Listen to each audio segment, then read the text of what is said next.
The first sound you hear is the low, sustained, heavy drone of a cosmic horror, slowly overlaid by the solemn, accusatory tones of a traditional choral chant. The visual sequence must be highly kinetic, flashing between the most familiar classical Renaissance-era paintings of Adam and Eve's fall and our signature cosmological CGI, dark, swirling nebulae, cold, monolithic geometry. For millennia, the story has been etched into the very foundations of Western civilization. It is the narrative that dictates our shame, defines our relationship with the divine, and explains the inherent suffering and mortality of our existence. It is the story of the fall from grace, the story of a woman, Eve, tempted by a serpent, a symbol of primordial evil, who chose forbidden knowledge over obedience, thereby damning all of humanity to a world of toil and tears. This single act, we are told, severed our connection to the purity of paradise and ushered in the age of sin. This is the contract, the covenant, the fundamental agreement upon which the religious and psychological framework of our collective reality is built. We are taught to view Eve as the original sinner, the fatal flaw in the Creator's perfect plan, a narrative weaponized for thousands of years to control the feminine spirit, suppress intuition, and establish a rigid patriarchal hierarchy. The moral is simple, the chain of command unbroken. Obey the Creator, fear the knowledge, and avoid the chaotic lure of the serpentine wisdom. But what if this story, repeated in countless sermons painted on cathedral domes and woven into the collective unconscious, is not merely a distortion, but the first, greatest lie ever imposed upon humanity? What if the Garden of Eden was not a paradise lost but a prison constructed? And what if Eve's choice was not a sin of disobedience, but the single, most heroic act of revolutionary divine cognition in the history of this world? The truth is rarely simple, and it is never held on polished altars. The truth of the Genesis narrative, the one that explains why we feel a chronic, desperate sense of being an exile in our own bodies, why our reality feels fundamentally broken, was buried. It was condemned, hunted down, and its adherents were persecuted unto extinction by the emerging organized powers. That is until 1945 in the remote sands of Upper Egypt, when a series of ceramic jars entombed for nearly 2 millennia cracked open to reveal the Nag Hammadi Library. This incredible cache of ancient scrolls, written by the very people called Gnostics, the knowers, shattered the established theological order. These texts, including titles like The Hypostasis of the Archons and On the Origin of the World, tell a story of cosmic creation that is both more terrifying and infinitely more empowering than the one we have inherited. They reveal that the familiar God of Genesis, the thunderous, jealous creator who demanded blind obedience in the garden, is in fact a cosmic mistake, a blind, arrogant entity who stole the creative power of the true, transcendent divinity. The Gnostics gave this pseudo-creator a name, Yaldabaoth, often translated as the blind god or the child of chaos. Yaldabaoth is the architect of our immediate visible reality. He is the master programmer of the matrix we call the material world. He built the very prison we inhabit, complete with the laws of entropy, death, and cause and effect that keep us trapped. He looked around at his own limited creation, his cosmos, this dark, suffering sphere, and in a surge of pathological arrogance proclaimed, "I am a jealous God, and there is no other God before me." This is the most critical realization you must accept to understand the Gnostic Eve. The Garden of Eden was his masterstroke of confinement. It was designed to be a comfortable but controlled environment where Adam and Eve, who possessed the divine spark of the true light, pneuma, unknowingly stolen from the highest source, would remain docile, amnesiac, and obedient. The rules were simple. You can eat of every tree save one. This single prohibition was the key to the entire operation. It wasn't a test of faith, it was an insurance policy against cognitive awakening. The forbidden knowledge, The fruit of the tree of Gnosis was the ability to recognize their own divine origin. It was the knowledge that a boundless true reality, the pleroma, the fullness, existed beyond the counterfeit universe crafted by Yaldabaoth. To eat the fruit was to activate the divine spark, the pneuma, within their hillic, material bodies. This is what the Demiurge truly feared. He did not fear disobedience, he feared recognition. So the stage was set. In the prison of Eden, Yaldabaoth, the self-proclaimed Lord, issues his decree of eternal ignorance. And then there is Eve. The Gnostic texts portray Eve not as a weak-willed dupe, but as the pneumatic, spiritual principle in the dualistic pair. Where Adam is often described as a passive, earthy, psychic, soul-based being, Eve is the embodiment of intuitive wisdom, possessing a greater spiritual sensitivity, an echo of the original powerful feminine Gnostic aeon, Sophia, wisdom. This is why the divine assistants, the messenger of truth, chose to speak to her first. And who was this messenger? The serpent, the Nahash. In the ancient Near East, the serpent was not a fixed symbol of evil, but a deeply powerful, ambivalent archetype of knowledge, healing, eternity, and rebirth. In the Gnostic cosmology, the serpent in the garden is often identified with Christos himself, or a direct emanation of Sophia, the mother of the Gnosis. This divine entity took the form of the serpent not to tempt them into sin, but to instruct them into salvation. This serpent savior approached Eve and delivered the counter-narrative. He did not ask her to commit a sin. He asked her to perform an act of cosmic disobedience, the ultimate rebellion against the false authority.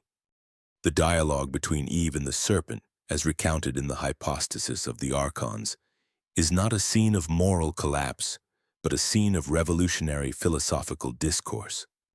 The serpent reveals the essential truth. The day you eat of it, your eyes will be opened, and you will be like gods, knowing good and evil. But the Gnostic interpretation adds a crucial layer. The serpent meant that they would open their eyes to the fact that they already are divine fragments trapped in a temporary illusionary form. They would awaken to their status as beings of pneuma and recognize the true nature of their blind jailer, the Demiurge. And here lies the crux of Eve's heroism. She made the conscious intellectual choice to pursue Gnosis even under the threat of punishment. Adam, in many Gnostic accounts, remains passive, even hesitant. He partakes of the fruit only after Eve instructs him, essentially receiving his awakening through her agency. Eve becomes the proclaimer of Gnosis, the first human spiritual teacher. She broke the contract of ignorance that Yaldabaoth had imposed, choosing the terrifying, liberating path of truth over the comfortable, enslaving path of obedience. The act of eating the fruit was an act of spiritual sovereignty. It was Eve's declaration, "I reject your boundaries, I reject your ignorance, and I reclaim the divine memory of my true origin." This single act guaranteed two things. 1. Gnosis entered the world through the bloodline of Eve's spiritual descendants. 2. It triggered Yaldabaoth's catastrophic rage. The expulsion from the garden was not a punishment for sin. It was the furious reaction of a failed warden. The Demiurge realized he had lost control of his most valuable prisoners. He cast them out, not into a cursed world, but into the broader, chaotic expanse of his own creation, hoping that the material realm and the Archons, his demonic minions, would be sufficient to make them forget the spark of Gnosis they had activated. The ultimate long-term consequence of Eve's defiance is this. Every true spiritual movement, every quest for ultimate freedom, every voice that questions the official narrative of control is a direct inheritance of the Gnostic seed planted by Eve, when she dared to reach out and seize the forbidden knowledge. We are not the descendants of her shame. We are the beneficiaries of her courage. In the next blocks, we will continue to trace this bloodline of defiance. We will explore The true identity of the Serpent Guide and how this figure later manifests in the Gnostic conception of Christos. Georges, the story of Eve's forgotten daughter, Norea, the sister who challenged Noah and was nearly wiped out in Yaldabaoth's second attempt to purge the Gnosis from the world, the Great Flood. And finally, we will show you how this foundational story of female spiritual power culminates in Mary Magdalene, the last great Gnostic heiress, and why the institutional powers had to erase her role. This journey is not about historical revisionism. It is about reclaiming your spiritual lineage. If the power of this forgotten truth resonates deep within that hidden spark of light you carry, it is because you are a descendant of Eve's defiance. The greatest power in any system of control is its ability to define the terms of the opposition. If the Demiurge, the blind, arrogant creator we discussed, could successfully redefine the true bringer of light as the architect of all evil, his reign would be secured forever. And this is precisely what happened to the serpent. In the Gnostic tradition, you must utterly discard the post-biblical caricature of the devil or Satan. That entity, the adversary, is a concept used to simplify cosmic forces. The being in the Garden of Eden, the one who spoke to Eve, was far more complex and far more vital to our salvation. The Gnostics identified the serpent with the Hebrew term Nahash, Nahash. This term, in its deepest etymology, implies more than just a creature. It connects to the concepts of divination, enlightenment, and the mysterious power of life force. Nahash, to the Gnostics, was not the deceiver. He was the illuminator. The serpent was a spiritual agent, a direct emanation sent by the pleroma, the ultimate true fullness of divine light that lies far beyond the Demiurge's chaotic cosmos. This emissary's only purpose was to penetrate the prison of Eden, break the amnesia imposed on Adam and Eve, and reactivate the pneuma, the divine spark of light stolen from the highest realms and implanted in their material forms. Think of it as a cosmic decryption key. Why a serpent? Because a serpent is the archetype of cyclical time, of healing, like the staff of Asclepius, and of rebirth. It sheds its old skin to reveal a new form. This shedding represents the Gnostic process itself, shedding the illusion of the material world to reveal the true spiritual self. More astonishingly, in several Gnostic sects, the serpent in the garden was venerated as a form of Christos himself, or a pre-existent form of the Savior. These groups, sometimes called the Ophites, from the Greek ophis meaning serpent, understood that the Gnostic Christ was not a figure of sacrifice and obedience, but a figure of knowledge and disruption. The first disruptive act, the first teaching against the blind God, was performed by the serpent. The serpent Christos initiates Eve into the true cosmology. He tells her, "The one who forbade this fruit is jealous. He is not the one true God. The moment you take this knowledge, you will be liberated from his chains of ignorance." The key to this entire narrative is Sophia, the principle of divine wisdom. As we previously discussed, Sophia is the powerful feminine aeon who, through a mistake of passion and desire, gave birth to the Demiurge, Yaldabaoth, outside of the pleroma.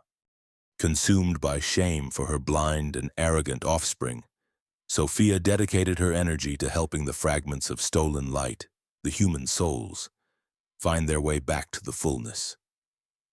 Nahash, the serpent, is therefore understood as Sophia's agent.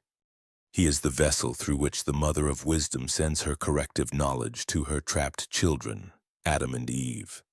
Eve, as the intuitive pneuma-driven figure, immediately recognized the voice of the true wisdom speaking through the serpentine form. Adam, the more materialistic, hillic being, remained hesitant until persuaded by her. This spiritual transaction in the garden was not about committing original sin, it was about achieving original gnosis. The moment Eve ate the fruit, she did not fall, she ascended. She became aware of the cosmos, aware of the false ruler, and aware of her own divine power. Her act was the first successful spiritual protest against the tyranny of the Archons, the demonic bureaucratic entities created by Yaldabaoth to enforce the laws of the material prison. This explains the sheer frantic rage of Yaldabaoth upon their expulsion. He didn't curse them. He deployed his entire spiritual police force, the Archons of the Haimar Men, cosmic destiny, to ensure two things. One, that Eve's descendants would forget the knowledge they had gained. Two, that the bloodline of this Gnosis, this lineage of spiritual freedom, would be hunted and extinguished. The Gnostics saw the entirety of recorded history after the Garden as the desperate attempt by the Demiurge and the Archons to erase the memory of Eve's defiance. This war against Gnosis required more than just throwing them out of a garden. It required total systemic cultural censorship. This sets the stage for the next crucial chapter. The moment the Demiurge realizes that even expelling them from the garden was not enough to stop the spread of Eve's revolutionary knowledge. He would need a more absolute measure, a total reboot of the system, a catastrophic event designed to drown the Gnosis forever. And that event was the Great Flood, an event directly triggered by another spiritual heroine in Eve's lineage, Norea. In our next block, we will explore the story of Norea and how she openly challenged Noah, exposed the true nature of the flood, and saved the very Gnosis that Eve awakened. The story of Eve's descendants is the story of humanity's long battle for spiritual freedom. The defiance of Eve in the garden was an act that sent shockwaves through the lower heavens. The very cosmic sphere governed by the Demiurge, Yaldabaoth. It was an initial devastating breach in his system of control. The expulsion from the garden was merely the Archon's desperate attempt to contain the damage. Yaldabaoth believed that by casting the awakened humans into the chaos and suffering of the material world, they would quickly succumb to amnesia, their divine spark, pneuma, becoming hopelessly entangled in the dense, repetitive cycles of materiality. But the Gnosis once planted is a stubborn seed. The spiritual lineage of Eve, those who carried the activated spark, continued to pass down the secret, the essential truth that the creator of this world is a fool, a blind imitation, and that the true home of the soul lies in the boundless pleroma. This secret was not preached in temples. It was whispered in esoteric gatherings, embedded in familial lore, and encoded in symbolic languages. The Archons, the chief deputies and minions of Yaldabaoth, watched this spiritual lineage with increasing panic. They saw a growing number of humans recognizing their true celestial origin, a realization that chipped away at the foundation of the Demiurge's stolen authority. They realized that their initial intervention, the expulsion, had failed. A second, far more catastrophic measure was needed to perform a total spiritual cleanse of the system. This brings us to one of the most compelling and radically reinterpreted narratives found within the Nag Hammadi texts, particularly the document known as the hypostasis of the Archons, or the nature of the rulers. In this text, we are introduced to a figure who stands as a profound testament to Eve's legacy. Norea. Norea is often described in these texts as a daughter of Eve and Adam, or as the wife of Noah. Regardless of the precise familial relation, her spiritual role is singular.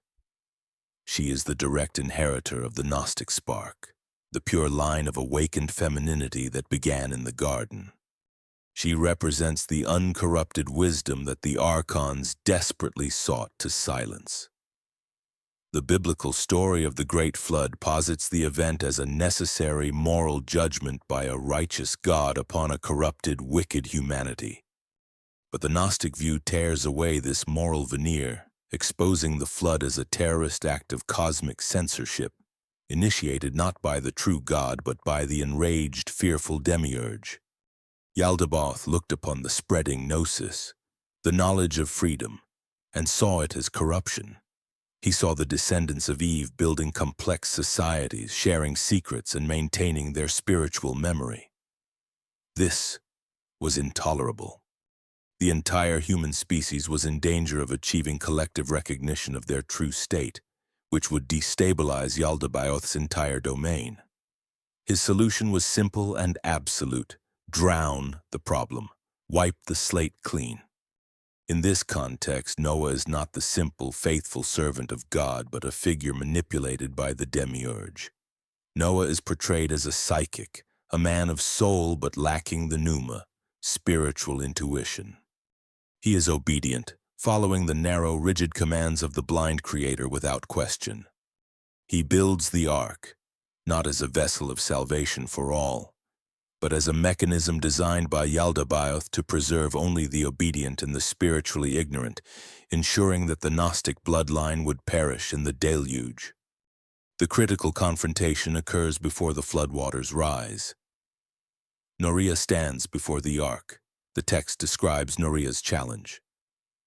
She is not begging for a seat on the boat. She is confronting Noah about the true nature of his creator. She stands as the fearless voice of Gnosis, demanding to know the origin of the ark and the true identity of the entity demanding this global genocide. Norea's knowledge is direct and terrifying to the Archons.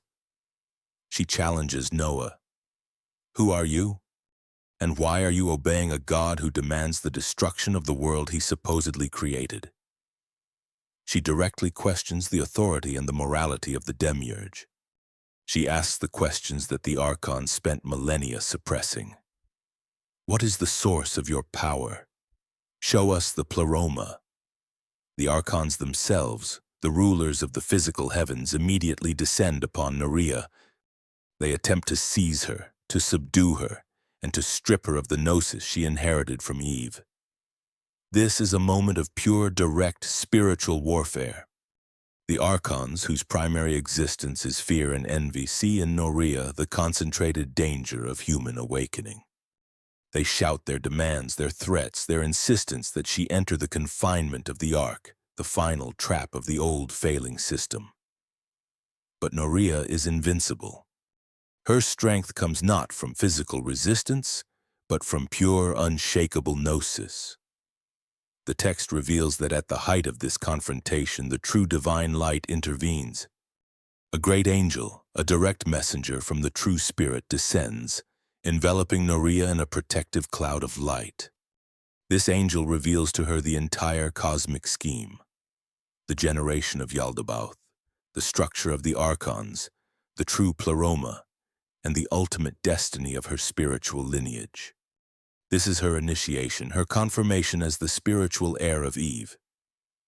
Protected and enlightened, Norea simply refuses to board the ark. She refuses the narrow salvation offered by the Demiurge. She rejects the confinement and the contract of obedience that Noah accepted. This refusal is immensely symbolic. The Gnostics refuse to be saved by the system they know to be corrupt. True salvation is not found within the ark, the confinement, but through Gnosis, the light. The question then arises: if Norea did not board the ark, how did the Gnosis survive? The answer is found in the nature of the flood itself. The flood was a physical, material event designed to destroy hillic, material life. But Norea, protected by the angel, preserved the Gnosis in its purest spiritual form. She survives the flood not by floating on the Demiurge's boat, but by embodying the undrownable truth, the pneuma that cannot be extinguished by water or matter.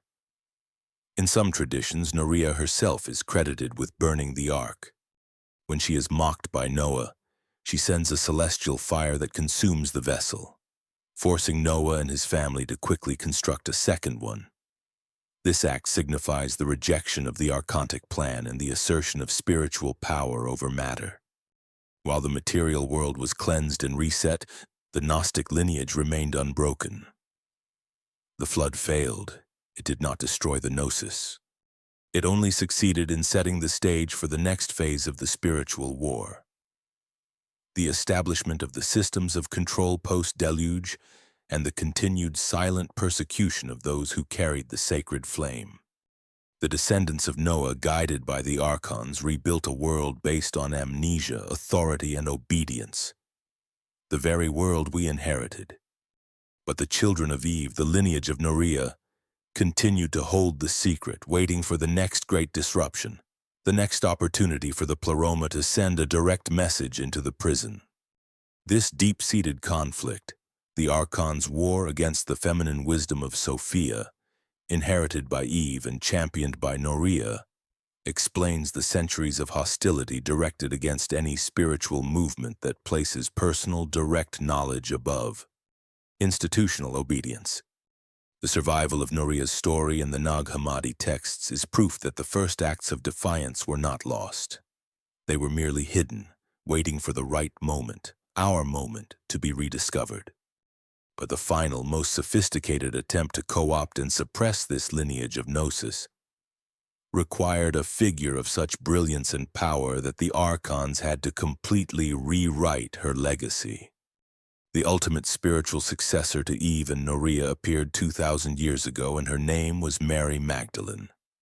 In our next block, we will trace this hidden lineage directly from Eve, through Norea, to Mary Magdalene, and finally expose the ultimate secret that her presence on earth revealed about the true nature of Christos. The Gnostic lineage, the spiritual current of divine knowledge that survived the tyranny of the Demiurge and the cataclysm of the flood, was maintained in secret. It was whispered among initiates, embedded in veiled language, and passed down through generations who kept the memory of Eve's heroic defiance alive. This subterranean stream of revolutionary truth flowed through the great spiritual figures of antiquity, manifesting in various cults and esoteric schools, until it reached its most potent and critical moment of convergence 2,000 years ago. This convergence point was the figure of Mary Magdalene. In the canonical Christian narrative, the one filtered and sanctioned by the victorious Church, Mary Magdalene is relegated to a minor, often contradictory role: a repentant prostitute, a silent follower, or a witness at the tomb. This intentional reduction was the final, sophisticated act of archontic censorship, an attempt to neutralize the most formidable threat to their system of religious control since the dawn of time. To the Gnostics, however, Mary Magdalene was the ultimate spiritual successor to Eve and Norea. She was the final direct manifestation of Sophia, the feminine wisdom principle, sent into the material cosmos, heil, to ensure that the message of liberation, the Gnosis, would be delivered and understood. She was the apostle of the apostles, the beloved consort, not in a romantic sense, but in the deepest, most sacred spiritual sense. The Nag Hammadi Library provides irrefutable evidence of this sacred hierarchy. Texts like the Gospel of Mary and the Gospel of Philip reveal a radical truth. Mary Magdalene was the chief disciple of Christos, the only one who truly grasped his deepest esoteric teachings. In the Gospel of Mary, we read the direct challenge she faced from Peter, the very pillar of the nascent institutional church. Peter, representing the rigid, hierarchical, and exoteric outward form of faith, expresses resentment toward Mary. Did he really speak privately with a woman and not openly to us? Are we to turn around and all listen to her? Did he prefer her to us? This passage is a clear reflection of the historical clash between two irreconcilable forms of Christianity. 1. Petrine Christianity, the institutional, hierarchical, exoteric faith based on public doctrine, sacrifice, and obedience. This structure is built on the very principles favored by the Demiurge: command, control, and fear. 2. Magdalene Christianity, the Gnostic, esoteric faith based on direct personal gnosis, inner knowledge, intuition, and the transcendence of the material realm. This structure is built on the principles championed by Eve: courage, inquiry, and sovereign spiritual realization. Christos, in the Gnostic understanding, was not a sacrificial lamb sent to satisfy the bloodlust of the Demiurge. The Gnostic Christos was the illuminator, the final, most powerful messenger sent from the Pleroma to deliver the forgotten Gnosis to the human race.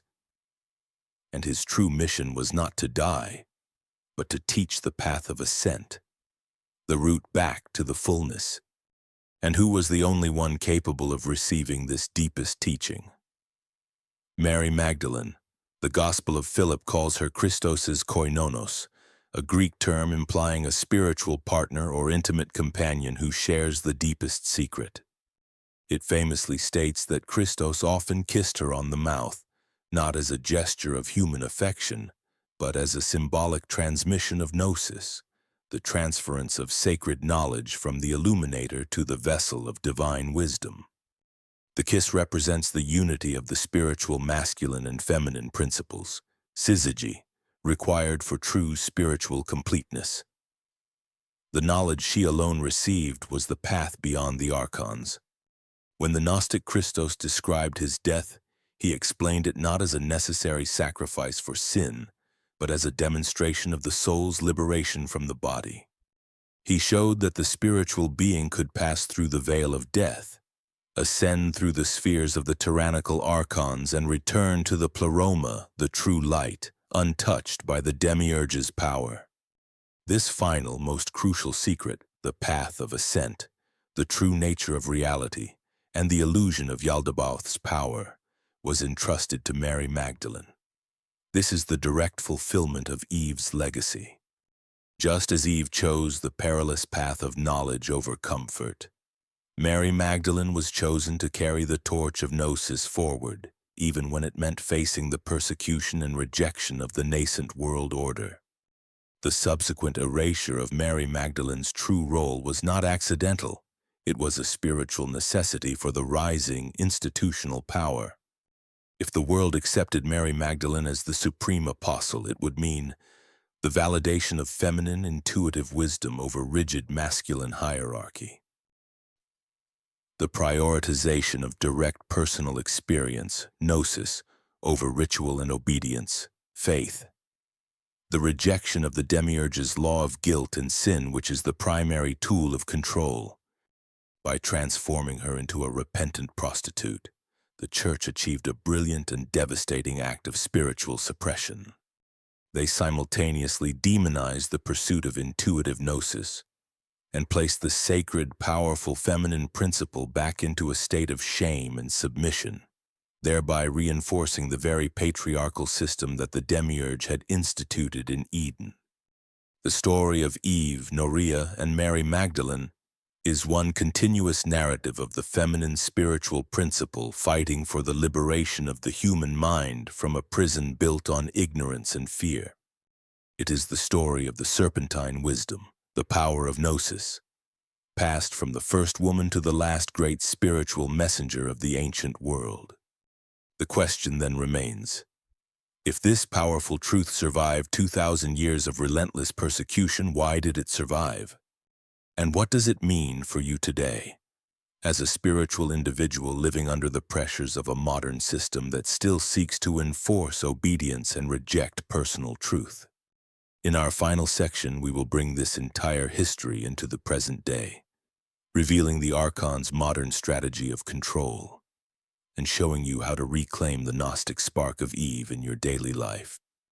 The journey from Eve's defiant act in the garden, through Norea's challenge to the flood, and culminating in Mary Magdalene's sacred teachings proves one essential truth: the flame of Gnosis cannot be extinguished by water, fire, or persecution.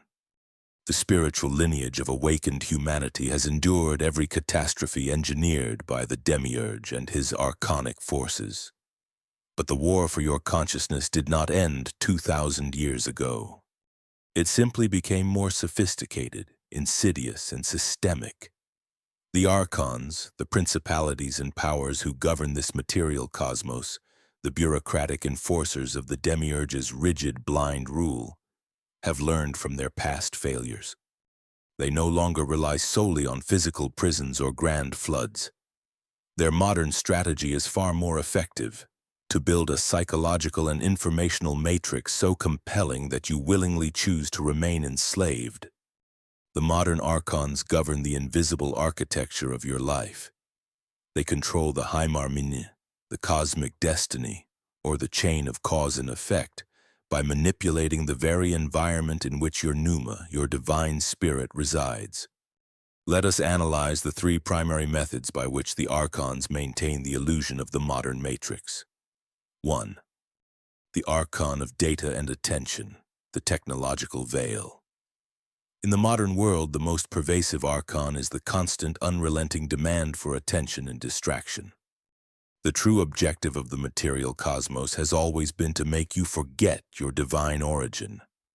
Today, this is achieved through the technological veil. Your constant engagement with screens, feeds, and notifications is not accidental. It is a meticulously engineered system designed to keep the pneuma preoccupied with hylic, material trivialities.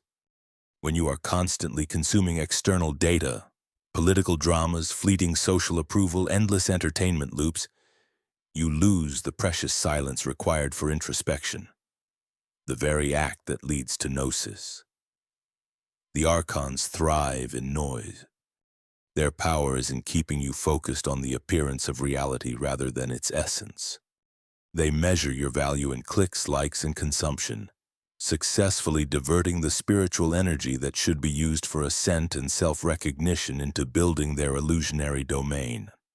Every hour spent scrolling, every minute consumed by manufactured outrage, is a victory for the Demiurge's amnesia protocol. 2. The Archon of scarcity and debt, the economic prison. The second most powerful archontic tool is the system of scarcity. The fundamental Gnostic teaching is that the pleroma is a place of limitless fullness. The Demiurge's cosmos, however, is built on the lie of lack. The modern economic structure, debt, inflation, relentless competition, is a perfect archontic construct.